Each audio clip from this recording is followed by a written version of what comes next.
Welcome, everybody, once again to the Matt and Dave podcast, MADcast, as we like to be called.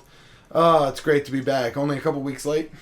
Yes. But hey, who's counting? Nobody, literally. No, I don't know if you know this. Uh-huh. Do you know the total viewer count? I do not know. Okay, I'm going to hit you with that in 1 second. I think he's going to be pleasantly surprised with the amount of viewers that we got. I have not actually checked recently, but it was higher than I expected. Really? Yeah. I'm surprised you didn't look. I didn't know. I looked initially. This is the first ever video you've ever been a part of that was not put on YouTube? I believe so. This is the first. Like, I don't think we ever did it with the other MADcasts. Well, you never been on RLF. No. You already knew that. I just wanted to rub it in. Yeah. I've always wanted to desperately. But I was never invited. No, well, you're not one of Al Chestbreech's real life friends. No. Fuck that dude. I hate him. If you were to hazard a guess, what would you say? In the 100 mark. 100. Yeah. Okay. We had 1,751 viewers. Dave. Oh my god. Wow. Is that actually? It's a lot. Are you actually surprised by that number? Now, can we tell how many of them listened for more than, say, 30 seconds? Of course not. Of course not. However, I will say that we got a good amount of comments. Okay. And almost all of them were positive. Really? Yeah. Very That's few negative. A lot of people dug the show's vibe. Really? Uh-huh. Okay. And they kind of understood that, like, there was no Al here. It was just three dudes. I was going to throw it to you, by the way, but I feel like I neglected to mention you now at the beginning of the show, but I was just about to throw it to you. We've got our third chair here again, by the way, Nikolai, as always. Thank you. I jumped in early. No, it's okay. I felt bad because I was like, oh, it's me and Dave, and I, of course, you know. I mean, it is the Matt and Dave podcast, but our third chair here every week. And as always, again, you know, bringing the content. Yeah, the ideas. That's right. I am a participant in the show. That's true. That's, I mean... despite the name. Okay. I feel like your third chair only out of convenience that it's hard to fit an N into the name of the show. I don't think so. No. Damcast. D-A-M-N. My God. Damcast. I thought about that for a while and you killed it. Dave and Matt, Nikolai. Dave and Matt. Podcast. And then Nikolai. You put the parentheses N for Nikolai. Right. Podcast. I don't like it. I hate it. Huh? I hate it. I love the name MADcast. That's why I'm so okay with it. Okay. Not being in the title. Because we're mad as hell. Unless it's like Nikolai's podcast with MADcast. That'd be good. That's a good title. Nikolai's podcast with MADcast. Yeah. MADcast. That's a great title. Featuring MADcast. Maybe. It's like in like Brady Bunch when they'd have like end for like one character. And Lois. Oh yeah. What show did that? There was a show that did that for like one character. And the rest. It was Gilligan's Island. And there was like only one person left. No, there's two people left. It was season 1. It was the professor and the brunette. And they were and the rest. It literally took as much time as to just say their name. Yep. They ended up getting added, I think, like later years. Gotcha. Anyway, man, we have fun here. We do. We just have fun here. Just quoting actually, Sir Bislow, our friend Andrew. He did we tell you that story? Yeah. Someone called him out in the comments of one of our RLF videos, I believe. It was that, and then Andrew responded. They got into a little bit of an altercation, and Andrew ended it with, "Hey man, we just like to have fun." Yeah. It was pretty good. We just like to have fun around here. We're just a bunch of goofballs. Having a good time. The more you think about it, the more horrible it gets, doesn't it? Was he on the episode? That's why they got into it or something? Or yeah, I believe he was on the previous episode. So it wasn't just random? No. Okay. It would be funny if he just started calling out Andrew. Hey. You're mentioned on that one podcast a couple of times, and you were on a while back. Fuck you. Fuck you. I love the hey, fuck you. By the way, if life hasn't reminded you yet, fuck you. Very true. So, again, your week, bringing topics. What did my week? Week 1 was my week. No, We talked about bullying. Week 1, and now it's like a month later. Episode 1 was my week. No, we go still by the weeks. So it was like you, and then Dave, and then me, and then you, and then Dave, and then me, and then now we're recording this week. It happens to be you again. Do you have a calendar? Because I don't have a calendar on me, but it's right. My math checks out. It sounds right. Sorry. You did say yesterday, last time it was your week, so if we're going by weeks. Was telling Dave the other day about a few years ago when I had vertigo and how painful it was. Okay. We could talk about pain. Everyone has experienced pain in their lives. Some more than others. Yeah. I can't believe you couldn't even have thought of an idea that obvious. Nah. You're the idea man here. Yeah. Yeah? Mostly it's just the third chair, I'm the idea man? Right. Mostly it's just a blank canvas up here. Like, I just come out with You are the face of a audio podcast. Yes, our ability lies in the back and forth. Right. You're the idea man. You bounce stuff off us, and we give you gold. You're the big idea guy. Yeah. I hate you guys. That's the dynamic here. I hate you both so much. Let me ask you a question. Charlie's Angels were the stars of the show, right? Mm-hmm. But Charlie was the man in charge. That's right. Wasn't it Beasley? Is that right? No, Beasley was... Bosley. Bosley was Bill Murray. Right. Well, in the movie. He's Bill Murray. That's it. It was him. Yeah. I don't know. You guys have experienced pain in your lives. Yeah. Well, tell me about one of the most painful moments in your life, Dave. Okay. Physical pain. Physical, not emotional. Yes. Because we'd be here all night. Yeah, we'd be here all night. Yes. Fucking... A lot of depression. God. A lot of depression. So not the crippling emotional pain. Yeah. No. That we experience every day as a podcast. No. So... I have a couple that I could go with. Some a little bit more maybe I don't want to talk about because it's a little personal about my life. But I will talk about one when I was younger. I was in maybe like 7th grade. That's middle school, right? 7th grade. You are 12 years old, which is middle school. Yeah. All right. So it was like first period in school. And I bent down, and all of a sudden I had like a twinge of pain in like my upper groin area. Oh. Yeah, sort of like my hip almost. Okay. Your hip? Well, below hip. You said groin, I think genitals. At the start of what would be a skinny man's V. Right. Which understood. I don't have, of course. Yeah. Because of my size and shape. But... no, so yeah, it's not genitals. That's an important caveat here because you would think it'd be, but it wasn't. You think it? Why? Well, I'll tell you. So. Oh, I'm excited.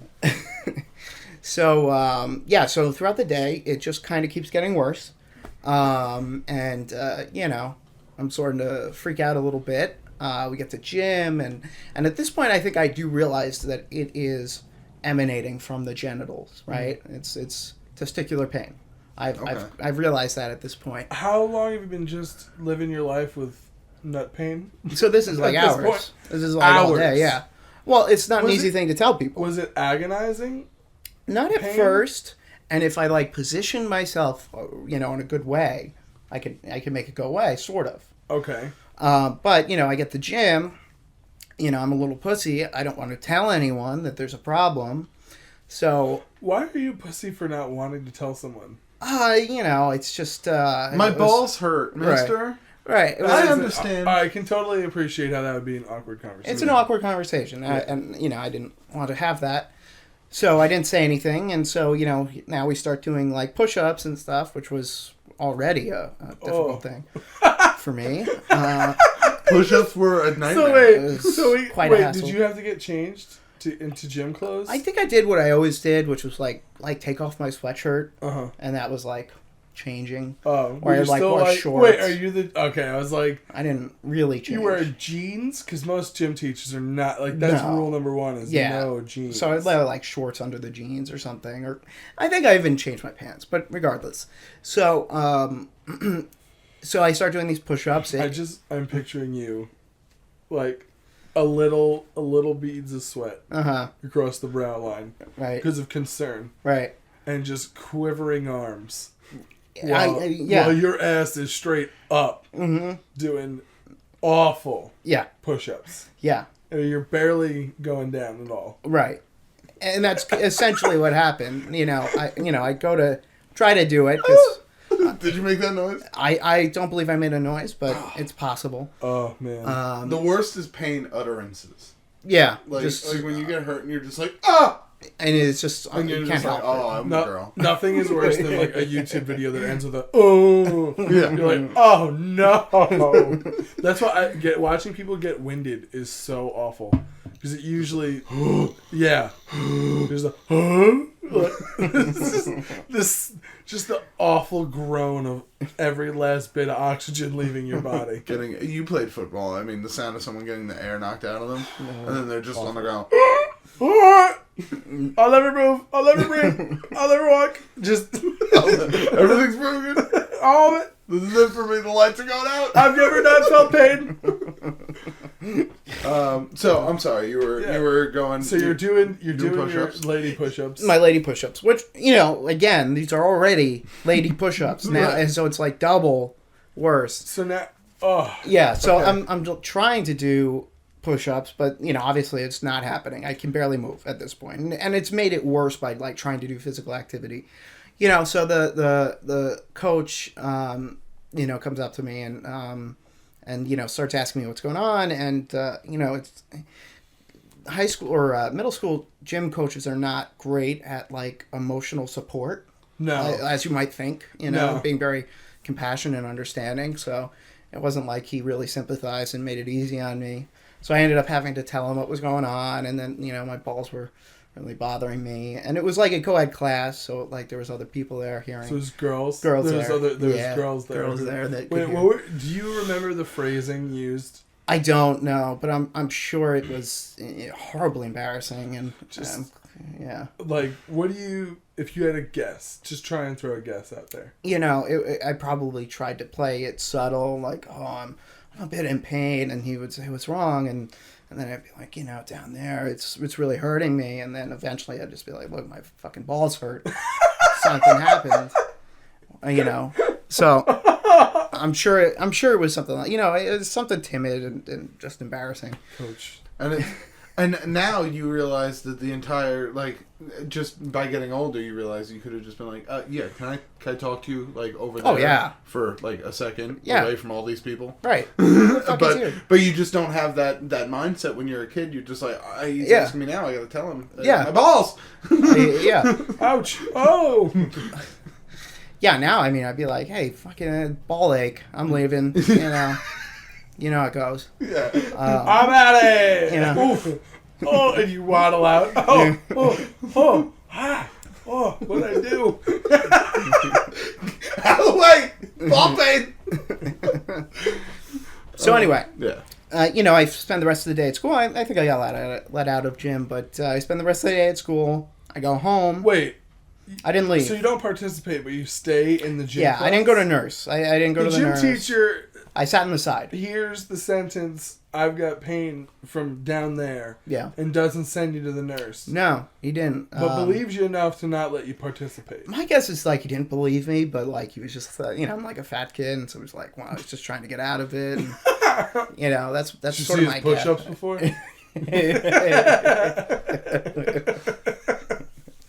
He was doing girl push-ups, and even they were bad.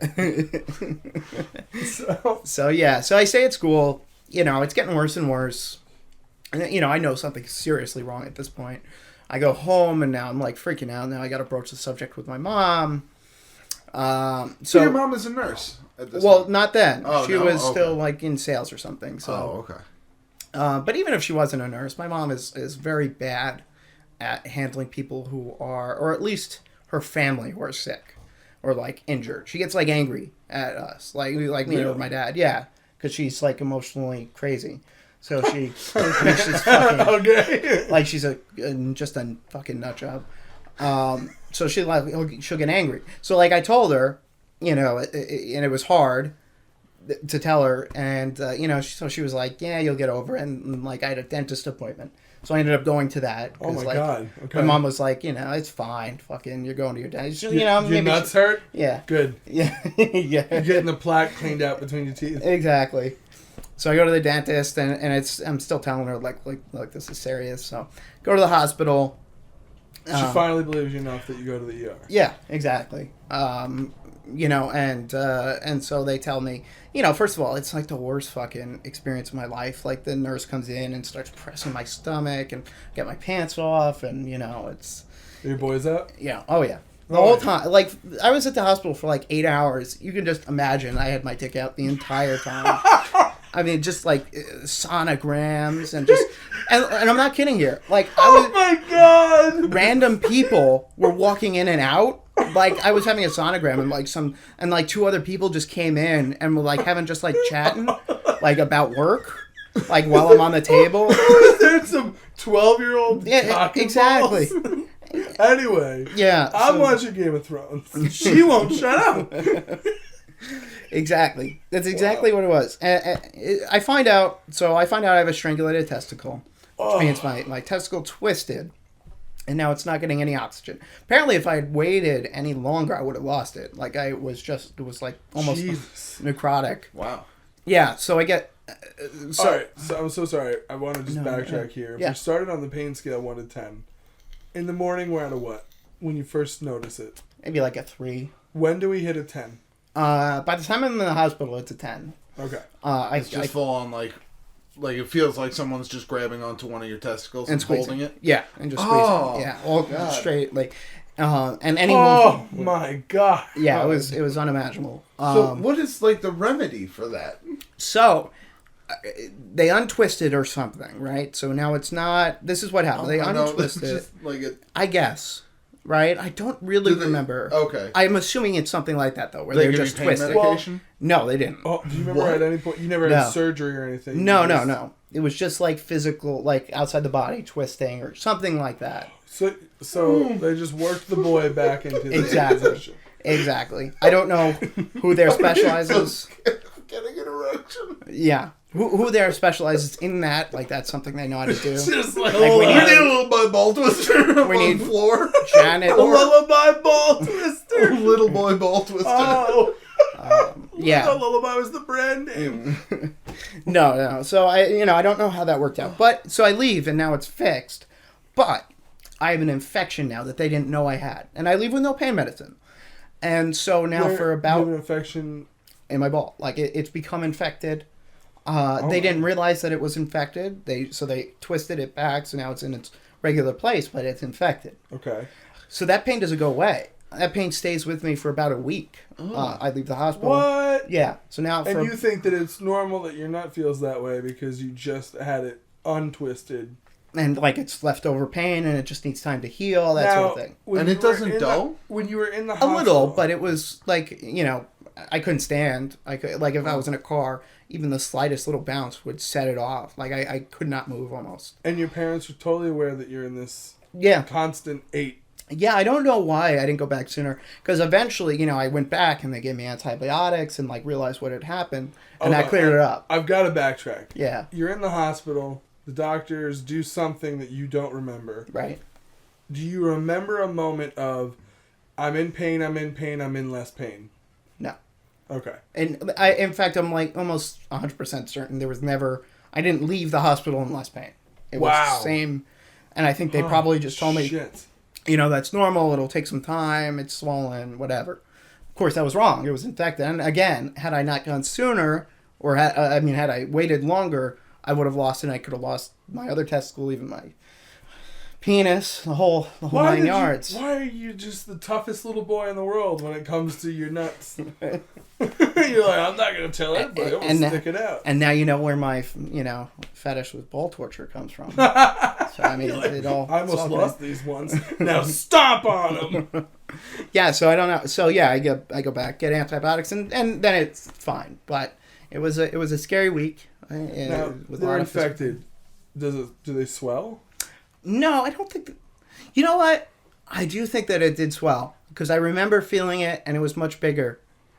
That I didn't even think about that. Like I remember this, and I hadn't thought about that in a while. Well, but I do think it did. Are yeah. you upset with? It was like real big. Past? What? Are you upset with you in the past? I'm more upset with not realizing how bad that is. I'm more upset with my mom and her craziness that she didn't realize there's a problem because she can't handle her family being sick. Yeah. So so I'm I'm in a lot of pain, and she's like, oh, you're just trying to get out of school, that sort of thing. I mean, that's kind of a hard line that most moms ride. And I was a piece of shit, who did try to get out of school at any opportunity. All the time for me as well. Yeah. So, I mean, I didn't have any trust. What a monster she is. Yeah. But I'm not lying about the fact that she gets angry. To this day, I get sick, and she'll get angry at me for being sick. She's irritated that she's got to care to you. More it's scary for her that something might happen to me. Mm. So when I get sick and she sees me in pain and she can't do anything, it's she feels out of control. Oh, wow. So she gets angry. She doesn't know how to express those emotions because, she has PTSD and a whole bunch of other shit that she's fucked up from. But yeah. Essentially, yeah, that's kind of what that was. That makes a lot of sense. Yeah. That sounds awful. Yeah, it wasn't pleasant. I mean, getting your nut all tied up like that. Yeah. Now, did they at any point offer how may this have happened? No. Not that I remember, at least. I remember specifically what happened was I leaned down really far, and I guess I strained it, and it just made a little turn that kind of kept getting worse. But here's the worst part. Here's the worst part. So they told me when I left, there's a 50% chance it can happen again, right? So now, and this has happened over the years. Every once in a while, I'll lean down and get that twinge of pain, and I'll start freaking the fuck out. Something's seriously wrong. Oh my God. So now it's constantly in my mind, oh shit, that could happen, So that kind of sucks. That sounds like fucking misery. Yeah, it wasn't great. It wasn't great. Not the worst, but I'll save that for another episode. Wow. All right. Well, that's gonna be hard to top. Yeah. Ball pain is never good. Jesus. Anything that happens to the genitals, it's always amplified when it's to the genitals. Genitals is of any kind. Two. Yeah. Of any, and I can only sympathize much better with males because that's what I've got. But with females, there is a whole element of mystery just based off of the physical nature of your it's just weird. No, not weird. I was going to say that would add a layer of mystery that would terrify me. No, right. With guys, who the hell knows what's going on? What's going on? Oh, I'm gonna look right at it. Right. For girls, so mystery. You don't get that option. No. That's scary shit. That's true. Yeah. I didn't. Yeah. You ever think about that? No. Girls have a whole host of problems when it comes to that. That just suck. Yeah. You got a hole in just going outside your body. Yeah. If we had a wound hole on our legs, we'd be oh my God, this is horrible. I can't come into work today. The leg hole's acting up. And we have digressed. Yeah. Anyway, enough about leg holes. Me? Yeah. We know Nicola has his vertigo. We'll wait for that for the end. Oh, do you want me to... I was going to go tell mine. I don't know what you had lined up. No, or go now. It doesn't matter to me. So, a few years ago, like we were saying before, I suffered from vertigo. Mm-hmm. If anybody is unfamiliar with what that is when you have a calcium buildup in your inner ear, which controls your equilibrium. And it basically has the sensation of when you spin around in one place very quickly for a short period of time and then stop abruptly and try and walk straight. Wow. Kind of has that, the room is shaking feeling on a continuous and non-stop loop. Oof. And it's just always there. It is always there. It only lessens in its degree. It's there when you close your eyes. It's there when your eyes are open. It's there when you're standing up. It's there when you're laying down. It's never not there.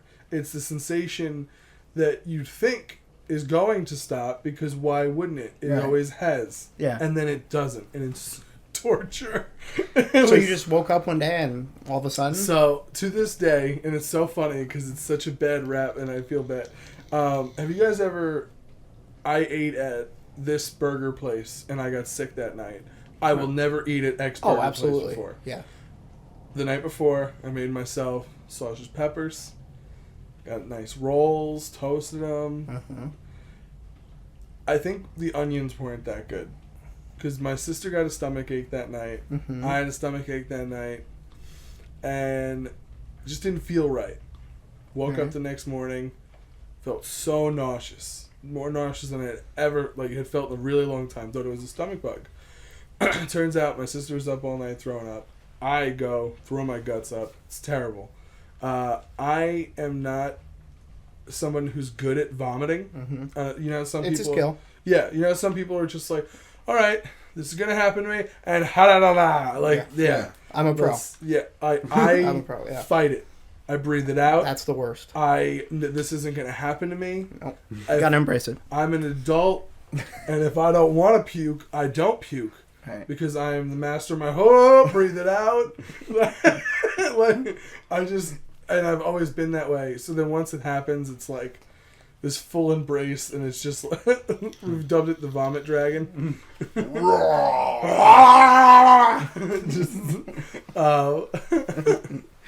So I end up getting sick, and it's the fucking onions. It's the sausage and peppers. I feel like garbage the whole day. I'm surprised you think it's the onions and not the sausage. Yeah, I've eaten onions since, right? And I've eaten peppers, but I have not eaten the meal sausage and peppers. It's a shame. That's a wonderful meal. And it's a wonderful meal. Yeah, it's and I am still hesitant towards sausage. Okay. But to this day, I still feel it was the onion. Okay, just something. I know. I think it's the onions. I mean, I know it's the calcium buildup in the ear. Yeah. Yeah, I'm curious how that relates. They don't. It doesn't. In any way. I just want to give you an insight to how crazy it is. I'm right. So, this happens on a Sunday. I've got to go back to work on Monday. And I'm like, all right, I'm fine. I've just got to, I'm just going to lay down, ride this out. Yeah. I get sick one more time throughout the day, and I'm fine. By the end of the day, I go out to dinner with my girlfriend, and I just can't shake the feeling of feeling dizzy. But it's very light. It's very faint. Mm-hmm. And it's only when I turn my head or move quickly, if I'm stationary, it's fine. I go to bed, and I'm like, all right, I'll go to bed early, wake up, I'll be fine. I'll go to work tomorrow, bang this out. Wake up in the morning. Holy shit, it felt like I was on a roller coaster. Wow. Do you know, we've all had those nights where you drink too much. Oh, yeah. At the end of the night, you look up and the fucking ceiling spinning. Mm-hmm. That's why I never drink anymore. Because of that. I woke up and that's exactly what happened. It was one time in my life I got drunk off of absinthe. Mm-hmm. It's the worst hangover in my life, hands down. Mm-hmm. Okay. The spins I had that day are just as bad as the spins I had from absinthe. Ooh. Okay. Just awful. I wake up and I'm like, oh my god, this is really bad. And it's you all must be the freaking time. out. I've had a couple of things happen to me medically where I'm like, no, it's okay, man. I'm very good at rationalizing things that should not be rational. Right. Yeah. I think I do that too. Everybody does. It'll be fine. Yeah. Everybody does. Yeah. So I'm like, I don't have work. I'm still going to work with my mom. I don't have work until 10 today. Oh, I'm fine. Yeah. It's 6:30. Just woke this up. Just woke up. I'm going to go hop in the shower. Yeah. Just power this out. Wash off the sickness from yesterday. Go to stand up, and I have jelly legs. It is it's genuinely difficult to maintain a straight line. I'm holding on to walls. I actually make my fucking way into the living room. I crash on the couch. I'm like, okay, not getting in the shower yet. I need to just be awake. Mm-hmm. I'm watching TV, starting to feel a little better. Maybe it's just morning, whatever. Right, that happens. Yeah, of course. Yeah. Of course. I jump in the shower. Normal spins I sometimes. I jump in the shower. I start washing my hair. And I notice that the fucking drain is backed up because the fucking hair is stuck in the drain because someone didn't fucking clean it out. And God... It's terrible. I get myself so nauseous from looking up and down at the water in the shower. I'm going from moving my head around to doing shampoo to looking down. I'm instantly so nauseous that I start vomiting in the shower. Oh my god! It was one of the worst moments of my life. I'm projectile vomiting in the shower while I'm holding on to the shower door and the safety bar. I'm just naked. Are you like... The shower's backed up. Exactly. And thank God I hadn't eaten any solid foods the day before. Right. So it was a pretty quick fix. Are you like giving some positive affirmations, like fight through it? You got this. I go. This is the line. Yeah. Because I'm a rational person at a certain really point. wrong. Right. I go. This is the line. I get out of the shower. I clean myself. Good. A lot of soap. And I throw up one more time from all of the movement. Get out of the shower. Call my job. Not coming in today. Make my way downstairs. Call my mom. You gotta take me to the hospital. Because there's something not right. Yeah. I'm going on online trying to figure out what the hell. Put my symptoms in. Right. I don't even remember what it came back with, but I do remember reading Vertigo. Network Well, connection. had you watched Arrested Development at that point? I had, and I know You I didn't completely Forgot. disconnected. Okay. Yeah. So, my mom picks me up. We're going to the hospital. The movement of the car. That got me too when I was testicle problem. Have been on King Ka, which is like a 500-foot roller coaster. I've been in the fucking spinning cups at Disney. I cannot think of a ride that was more treacherous and violent mentally Yeah. than the 2-mile ride to the hospital from my house. Is it making you nauseous It too? was making me so violently nauseous that my mom had to pull over 3 separate 2 miles. It's a 2-mile drive. If we don't hit any traffic lights, we're there in 15 minutes, less. Yeah. It took us 30 minutes to get there. I'm on the side of the road losing my guts. By the time we get there, I had nothing left. Just dry heaving. Which is even worse. Oh God. And it's just so, my head is pounding from the constant movement. And you can't close your eyes because the movement is worse. And you open your eyes and then it's like, you end up, I found this like half mask that was somewhat comfortable. Get to the hospital and this is when E. coli is happening. Guy at the front desk is going, what are your symptoms? Nauseous. Been throwing up for the past couple of days. He goes, have you been out of the country recently? No, I haven't. Have you been to Africa within the past 6 months? Yeah. Well, that one time. Like, and I'm like, are you like? Because I'm like, my mom is helping me walk because I'm so fucking shaken. And he goes, no. Have you been to Africa within the? And I was like, what? Oh, E. coli. No, I don't fucking E. coli. Get out of my face. And he lets me in the emergency room. They give me some antivert, which does nothing, but it's supposed to work on that. It's supposed to help with the dizziness. They give me something for the nausea, instantly knocks it out, which made me feel... Oh, it instantly knocks out the spinning? The nausea. Oh, okay. The spinning it doesn't go well. Is another story. Okay.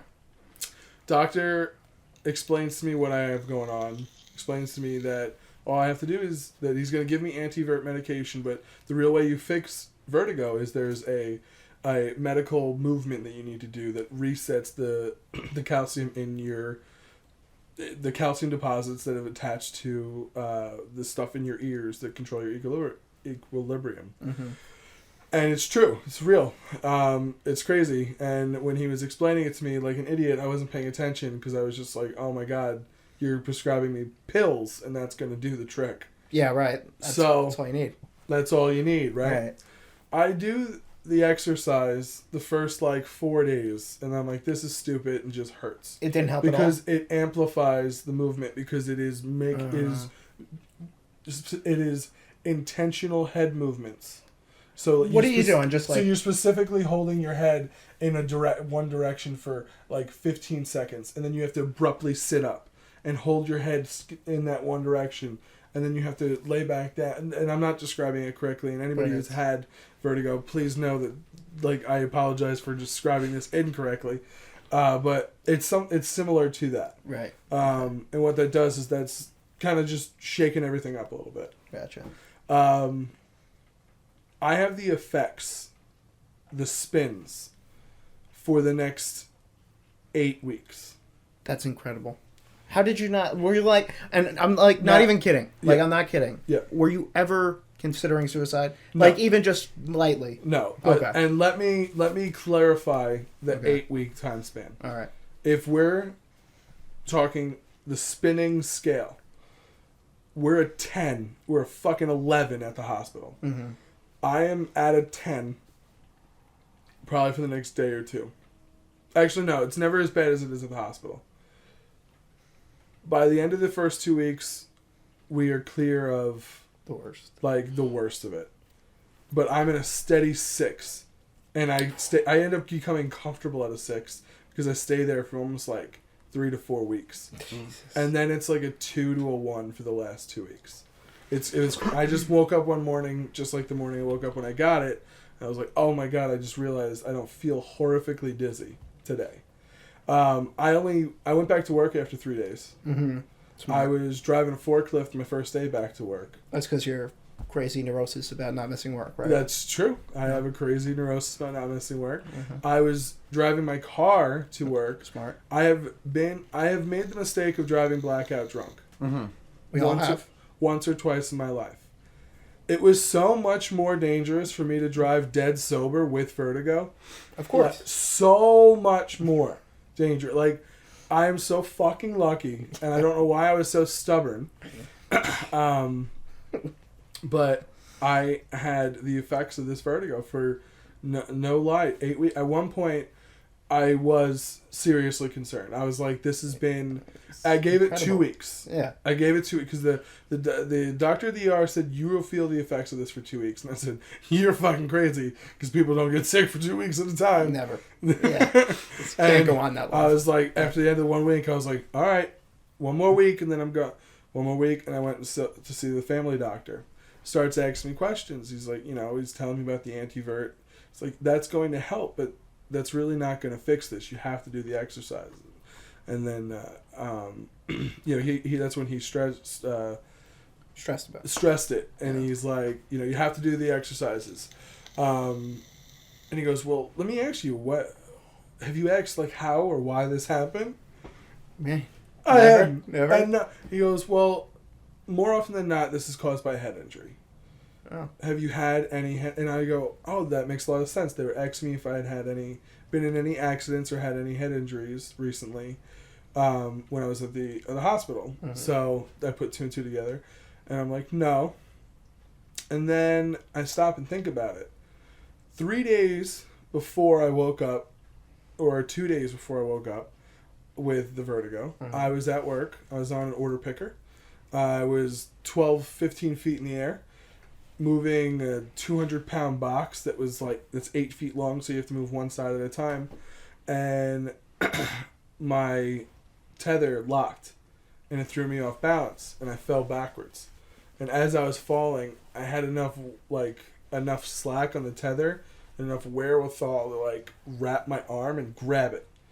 And what that did, instead of just letting me hang in the harness, which you're safely supposed to do, mm-hmm. is it violently whipped me into the side of the machine.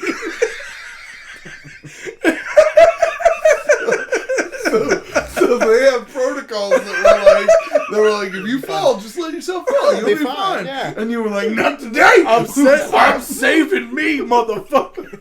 Rope on a Nicholirlf story. I violently whipped into the side of the odor picker, cracked my head. Don't get a cut. I don't get a cut. I just swap it. Give myself a pretty good, knot on the concussion. Yeah, no, I don't think so. I think I've probably been concussed once or twice in my life, mm-hmm. and this is not what that felt like. Mm-hmm. So I've taken a pretty tough blow to the head. This was not on the, but I guess it rattled me just right. I end up climb back up, get myself in the odor picker, come back down, do one of those like, go find somebody, tell them how crazy the shit was that just happened to me, and then go and I went and got the thing and finished my job. Right.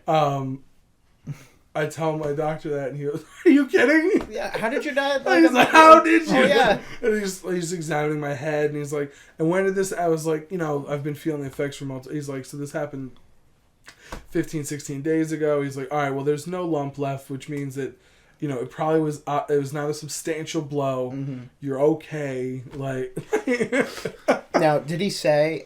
I guess. But he broke the news to me. He's like, because this is the first time, and it'll happen again, that you've gotten vertigo, and that you've gotten it at such a young age. It's more than likely you will have it again in your life. He's like, it's very possible that you can never have it again. But unfortunately, it's more than likely that it will happen. Oh, no. And also, since this is the first time you've had it, these effects will last about 6 to 8 weeks. Jesus. And I laughed in his face. And I said, that's not how long sicknesses last. No, never. Because that's exactly what I fucking thought about the 2 weeks. This is too unpleasant for that to happen. And because when you're sitting there, you're thinking, there's no possible way that I could feel that poorly for that amount There's of no time. way that you can feel as if someone sat in a chair, spun it for a minute straight, and then just stopped dead and told you to run around the room all the fucking time. No. 24/7 that. That's incredible. Now at that point, I had reached a comfort where if I was laying down, it was a 2.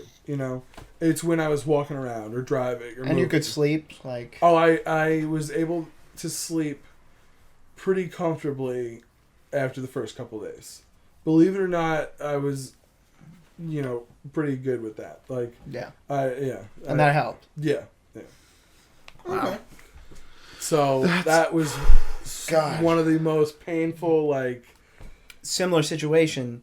A few weeks ago, I had my ear. It popped, and it wouldn't unpop. Oh, I know that. And then it finally did. That's exactly the same. I know exactly where how long did that go on for? It was like 2 weeks. 2 weeks? Yeah, it was a long time. That's pretty bad. It is bad. That happened to me when I was a kid. When I was yes, because I asked you about it. 14 or 15. Yeah. It lasted 2.5 months. Oh my God. And it was so bad that my parents took me to multiple ear, nose, and throat doctors. And they can't help it. And then one day I yawned at volleyball practice and it popped open. Wasn't that like the most incredible moment? I was so ecstatic that I excused myself.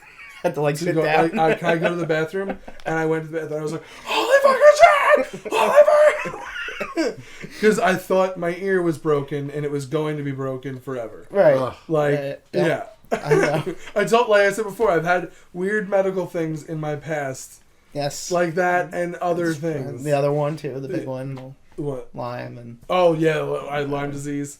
Yeah. But hands down, one of the most painful experiences of my life was when I had vertigo. Yeah, that sounds awful. Oh God, it was.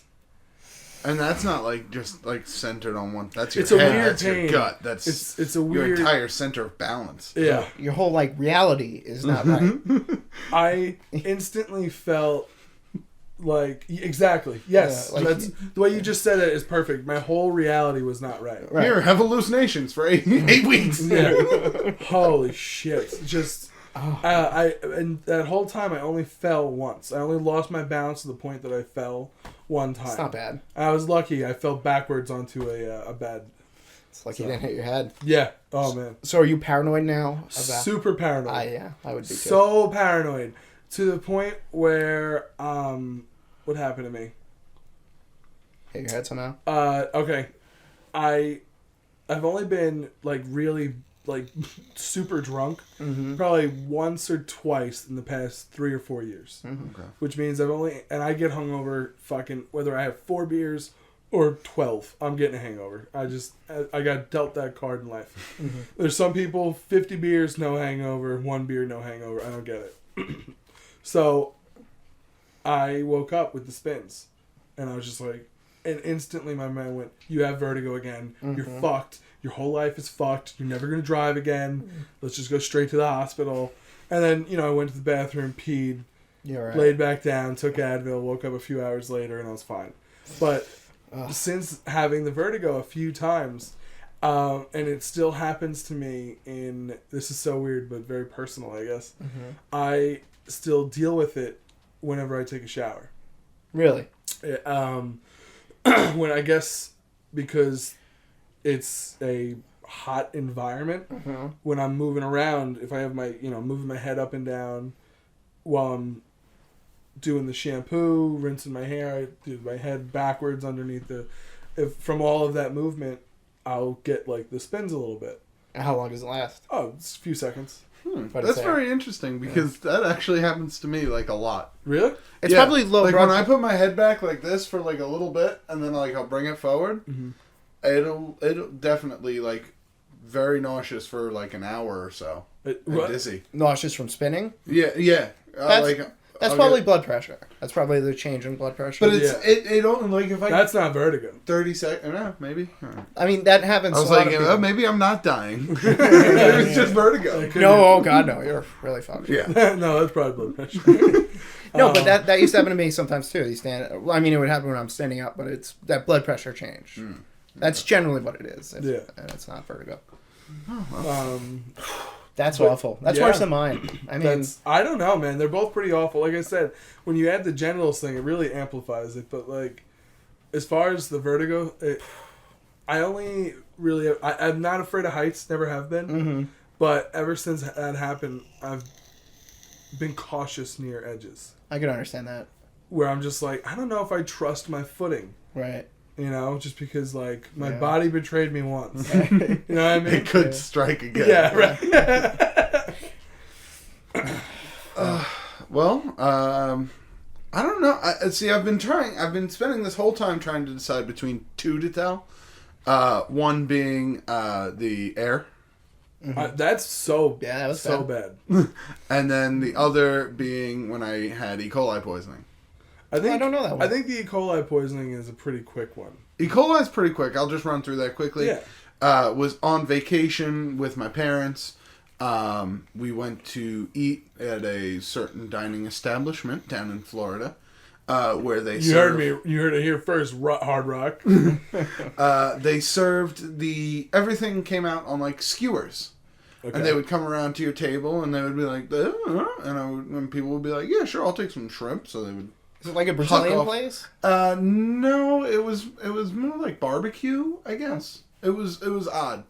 I don't remember what it's called. But anyway, they came over with a big hunk of meat.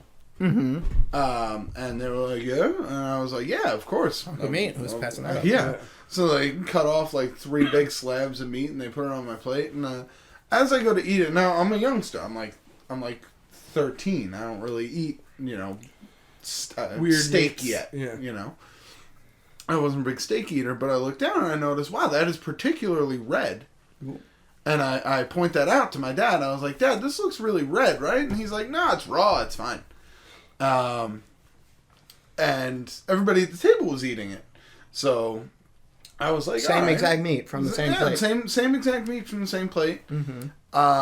And I guess their stomachs were just more conditioned to handle red meat at that raw of a caliber. Right. But my tiny baby stomach was not. And I was not feeling well the next day. My parents still took me and made me go on like all of the rides. Of course. While feeling nauseous and saying that I felt nauseous. And then the next day, we were still down in Florida, but I was not going on any rides because I was violently throwing up. Jeez. Violently throwing up, pooping my brains out. The next day we had a flight. Did that during the entire flight. You had a fly like that? Yeah. Did you shit on the flight?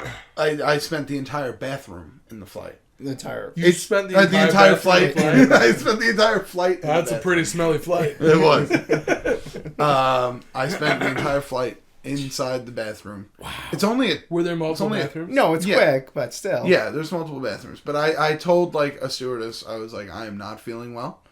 I am going to be staying in the bathroom for most of the flight. please tell me when we're landing, and I will come out. You had to have that understanding going in. And she took one look at me, and she was like, I understand. Yeah. I'll let the other passengers, if they come this way, I'll let them know. Like, listen. It's a public health thing in that way. Like, for the public good, leave you there, yeah. And so... You don't want a 13-year-old boy shitting himself in the seat. Not good for anyone. Just let him spend time in the bathroom. We got home. They were convinced it was just like a stomach bug or something that would pass. It wasn't obvious food poisoning? I mean, it seems like it was pretty severe. It was, indeed. And then I proceeded to spend the next 3 days doing that same thing. So 5 days. 5 days. Finally, when I was dehydrated, terribly so, they took me to the hospital, and they gave me fluids, and they told me, what was going on. First they had to find out what was going on, which resulted in supple young 13-year-old me receiving his first finger in the anus. No way. Oh, yeah. How'd you gloss over that? First of many, though. Yeah. All right, hold on. Mm-hmm. This is the first time, because I've not experienced that. Right. Yeah, just your own. Have you not? Did you not know that? Professionally? Not professionally. Did you not know this? I did not know this. Okay. How? Okay, so you get brought to the hospital. Mm-hmm. Was it a doctor or just someone there? Just some dude. Hey, Gary. Yeah. Gary. Gary, come put your finger in this kid's butt. When did you know what was going to happen? When they told me to disrobe and that they were going to need a fecal sample. And I said, okay, I'll go into the bathroom. And they said, no, what's coming out is not what we need. We need bacteria from the inside of the rectal cavity. And I was like... And you understood that? And I just took a deep breath. And I was like, what's going to get... Just please tell me it's a tool. Yeah. And that's better. And they were like, no, it wouldn't be that. That would do more harm than we're looking to do. So it's going to be a nurse. And it was a female nurse. Almost worse. Oh, you got so lucky it was a female nurse. I almost think that's worse, though. No way. Because it's like more embarrassing. You are not thinking physically right now. And a male nurse knuckle is gonna have males in general are gonna have bigger fingers than females. That's true. Was it an attractive nurse? I wasn't thinking about that. I guess that would be meaningless. I was also in and out. Like I was getting fluids because I was in and out. Like I was very dehydrated. You had like an IV in and everything. Yeah. But I was conscious enough to know. Yeah. I'm going to get a finger in my asshole. You're about to be fingered. Was it fetal position? Or doggy fetal style? Position, me facing the wall. Yeah. It'd be funny if you got into doggy style. Like, that's... let's do it. And she knew this was not a time for, like, conversation. Yeah. So... It's business. All business. It happened. How bad? It was not pleasant. I mean, it was quick though. I mean, she had to like move around in order to get a good sample. Earn it. She didn't add another finger at any point, right? No, that's good. Throw an extra. And Matt just goes, "I'm gonna charge you for that one." See if we can get 3 in there. Jesus. Little boys. She did her business, okay, and then left, and then I was left there with that, and then just like the emotional scarring, right? And then they were like, "All right, so we're gonna give you some anti-nausea medication, and then once these cultures come back, we'll find out what you had." I said, "Oh, okay. When is that going to be?" And they said, "Oh, about 6 weeks." What? God. Oh, about 6 weeks. Jesus. And I was like, "So what do I do?" Oh, it's because it's 2001. Yeah, this is like... And then just throw it down to the... Yeah, they just couldn't throw it down to the lab. Yeah. Had to send it out. These are Matt's butt samples. You tell us what he's got real Matt's quick. butt stuff. And then 6 weeks later, when I was feeling fine, right, because, after I got fluids and like whatever. I don't even remember what they gave me. I was just like, I want my experience at the hospital to be over now. How long were you in the hospital? 3 days. 3 days. Yeah. Wow. And when you left, were you feeling fine? Yeah. When I left, I was feeling. I was fine to go after like 2 more days. Did they give you any medicine? Like, yes, I'm sure they did. I just don't antiviral remember what it was. Right. Antiviral. They kept me on fluids and they monitored. And then after like the second day, they were like, "All right, you're feeling like a lot better." And I was like, "Yeah." And they were like, "All right, you're gonna be going home tomorrow." Mm-hmm. But during that time, I was still nauseous all the time. Had no like control over when or where I went to the bathroom. Oh. It just if it like I would feel my stomach would go hurt. And I would be like, "Oh, now," and then it would just evacuate. Like there was no. You wouldn't even have that. I had no butt valve control. All right. Like to be, I couldn't. When you like clench and you're like, "Oh, all right, I got to do that." Like, no, there was none. I could try and clench, but it was pure liquidation that was coming out. So my butt cheeks were not strong enough to clench water, which would just. So it was race against time every time. Well, I mean, I was bedpan and shit. Okay. Like, it was not... So you don't have to I worry. don't think I've ever had the... I had a catheter. That was terrible.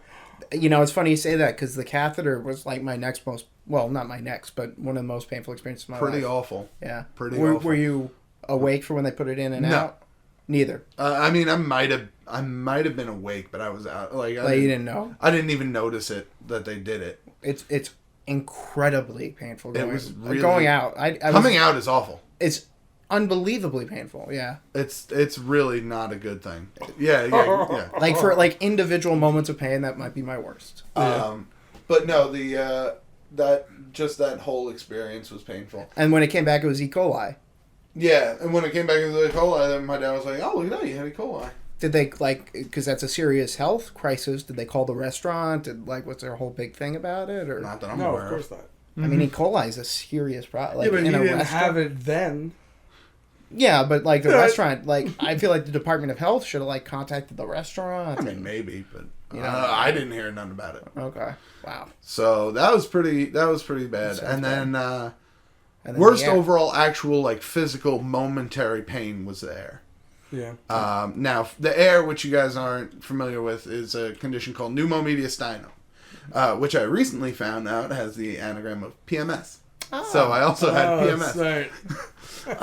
Pneumomediastinum is a condition where you cough for such a long and violent period of time that you actually cause a rupture in the fabric of the lining of your lungs.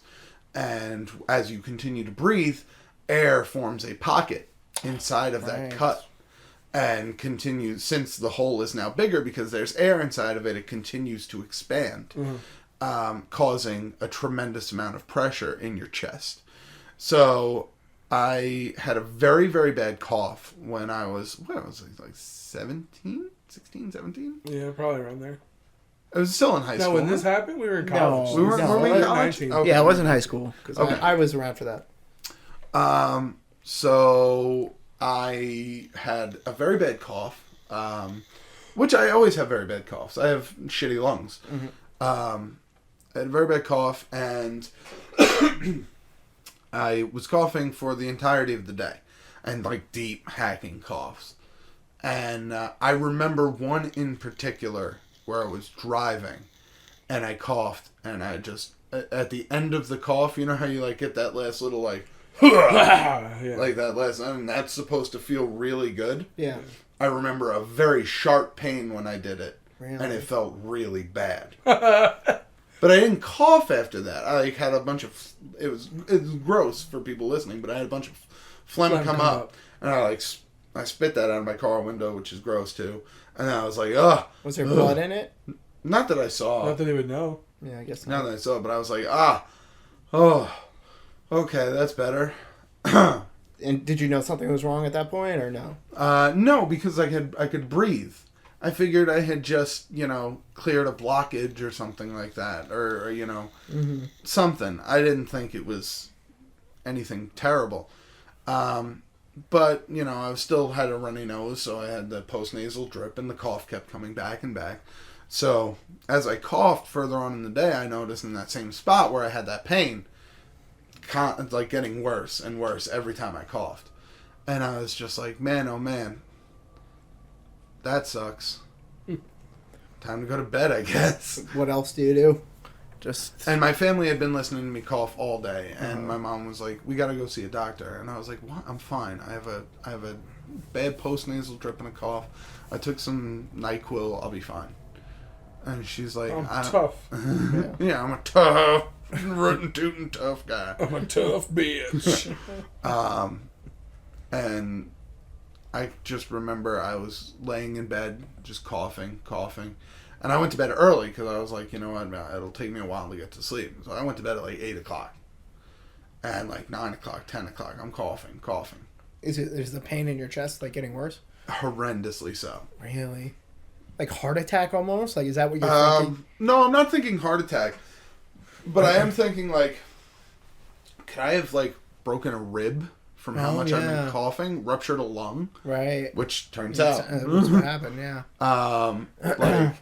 I could not imagine what it could be, but like I'm just like, whatever it is, it'll pass with the coughing passing, because I think it's directly correlated to the coughing. Like I just figure if I can get through the night, you know, maybe the sickness will go away, I'll feel better in the morning, and the coughing will stop, and then everything can just sort of reset. But then it gets to the point where I'm coughing and openly sobbing. Oh, it's that bad. I'm crying hysterically because it feels like I'm getting stabbed in the chest every time I cough. Can you breathe? Barely. Oh At this my God. point, barely. That's and even worse. Like they said when I saw like my chest was enlarged. Really? Yeah, like it looked like my chest was swollen. And my mom just like came into my room and she was just like, "Get up! We're going to the hospital. I can't listen to this anymore." And I was at that point. I had no argument. I was sitting in the room in my room in the dark, crying and coughing. At that point, were you like just playing out when you're gonna go to the hospital? Like, yeah. I gotta go.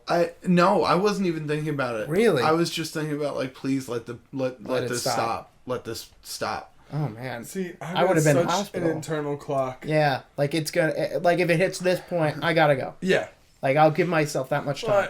Yeah. That's how I'd think. I didn't have health insurance. Reached enough of pain. You didn't have health insurance. This is before Obamacare, so you know. I didn't have a job at the time. Excuse me.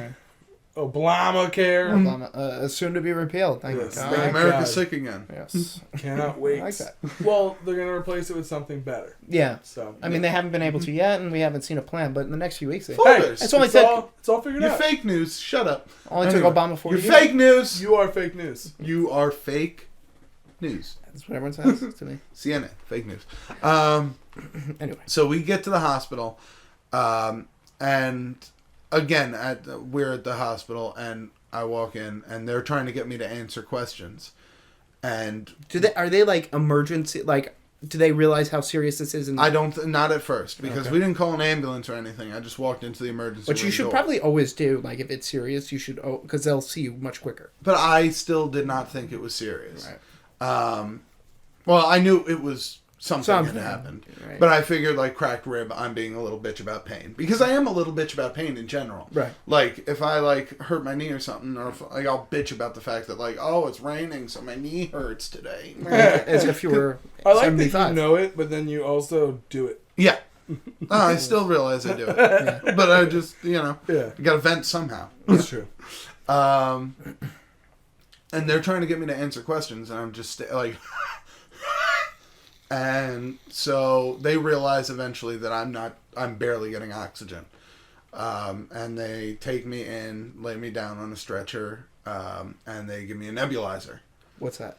I am not sure. A nebulizer, it's commonly used. A lot of people with asthma use it. Basically, what it is it's a steroid that looks as if like a smoke, and it's a steroid that you inhale, and it will rapidly unswell your swollen esophagus and basically just clear up your whole breathing system. Anti-inflammatory. Exactly Yeah, that. your lungs. I call it the magic disc. Yeah. Because when I put it in my mouth, I immediately began to decrease on the pain scale. Really? Dramatically. Yeah, Wow. it's almost instantaneous. Yeah.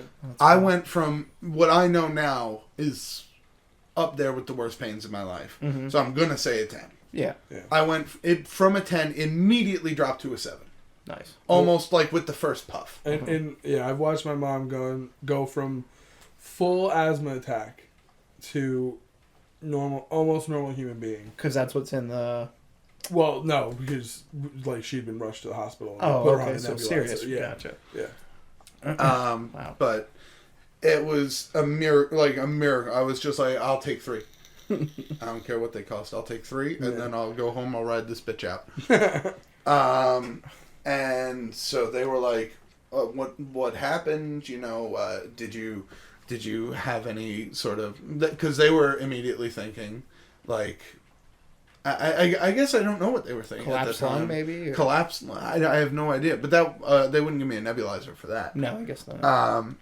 But Not honestly, a collapsed lung, but they knew it was something with your respiratory system. they knew it was something with my respiratory system, but I stayed overnight in the hospital with them running tests all night. I got no sleep because every hour someone was coming in to take me for another test or to do blood work or this or that or the other thing. And this whole time you're okay? And this whole time I'm fine because I have a breathing tube in my nose, and I have, whenever it's like gets bad, they'll come in and they'll give me the nebulizer. So it's continuing to get bad again. Like you have it's like coming in waves? Oh yeah. Interesting. Yeah. So that's why you're getting so many tests, because they can't figure it out. They can't figure out what's wrong with me. So the next day, specialist comes in, and specialist takes one look at my symptoms, and he goes, "I believe you have a case of what we call pneumomediastinum. It's when you cough so hard that you rupture the hole lining in your lungs. Air gets trapped and will continue to get trapped until the wound heals." And I was like, "Oh, okay, that sounds terrible." Yeah. And he's like, "Not really. Wounds heal pretty quickly inside." So no surgery? No surgery. There was no surgery needed. He's like, once the wound heals, just take it easy for a little bit. As long as your cold clears up and you don't continue coughing, you should be fine. I'm going to prescribe you cough medication, and you're going to stay in the hospital for a couple nights until we know that the hole's closed. And I was like, wow, it's great that a specialist came in, because these monkeys could not figure out what the goddamn fuck was wrong with me. Keep waking you up, and prod you with something. No, that's not it. You gave me a CAT scan. And so he was like, all right, so I'm a specialist. I don't work at the hospital normally. I'm going to give you my card. I'm going to prescribe what you need. You should be out of here in 2-3 days. I want you to come see me again in a week for a follow-up just to make sure you're all right. That bill. And I go, and I'm like, oh, okay. So he leaves, and then hospital, does their shit. You there for 2 to 3 days? I'm there for 2 to 3 days. So overnight into the first day, second day, morning, third day, I leave. Mm-hmm. Second day, I'm feeling fine all day. I just want to leave. Yeah. But they continue running tests on me. Well, I don't need the breathing tube. I don't need the nebulizer all day. I feel fine. No coughing, nothing. But they have me stay the third day. Whatever. It's totally fine. That bill, though. That bill, though. Yeah. Totally exactly. billable. I can't imagine how much it is. It was a lot. It's paid off. Yeah? Yeah. But it was a lot. I mean, I'm thinking 20,000? more, probably. No, actually, not that bad. It didn't. Really? It didn't break 10,000. Wow, really? Yeah, it was only 7,000. 3 night or 2 nights specialist, whole bunch of tests. Well, the specialist was billed separately. Oh, okay. And that charge was disputed. Really? Yeah, there was actually a whole settlement involved and everything. Really? Yeah, because I'll tell you why. Because for his specialist visit, and then for going to see him a week later at his own recommendation, he tried to charge us more than the hospital. Of course he did. Oh, yeah. And my parents were like, no. You saw And he him. knew you didn't have health insurance? Oh, yeah. Of course he did. He sent you the bill. Yeah. Usually they stop gouging when they know someone doesn't have health insurance. Yeah, no, he didn't. He didn't. Wow. So my parents took him to court, and Good. they said, I want someone to explain to me how 30 minutes of his time at the hospital, and a follow-up visit That where he recommended. the follow-up visit that he recommended, and was literally a 5-minute visit where he asked how I was doing and then listened to my chest with a stethoscope and said, "Yeah, you're all good. See ya."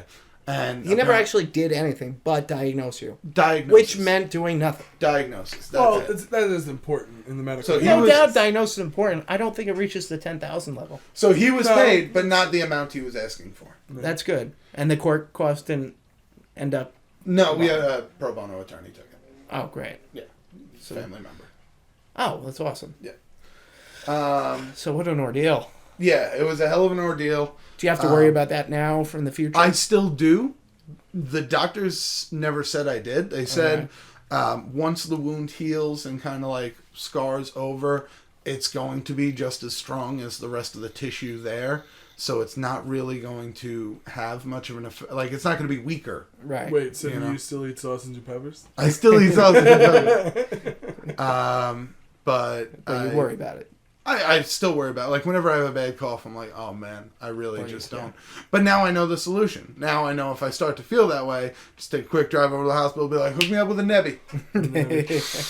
Good. Ta-da! We'll leave with it. And now I got that insurance. So Exactly. they'll take care of that. Wow. That's 3 bad stories. Yeah. It's horrible. Tough to listen to even. 3 painful stories. Yes. Listeners must hate it. You should tell us if you've actually made it to the end of this podcast. Thank you for listening still. Yes. Of course. Very But kind. also tell us which story you think was the most painful. Yeah. And share your stories of pain Yeah, in the comments. We won't address them next week. we but will. They'll be fun to read. We also won't record next week. And if I lose, keep in mind I have another story that would top that story that I just didn't tell. So really, Well, there's no winners or losers. well, I think You won't even check the page anyway. The that's true. the video. I'll hear it secondhand though. So That's true. I will tell him That's true. if he loses, when he loses. So thank you guys again for listening, and from all of us here at MADcast, fuck our president.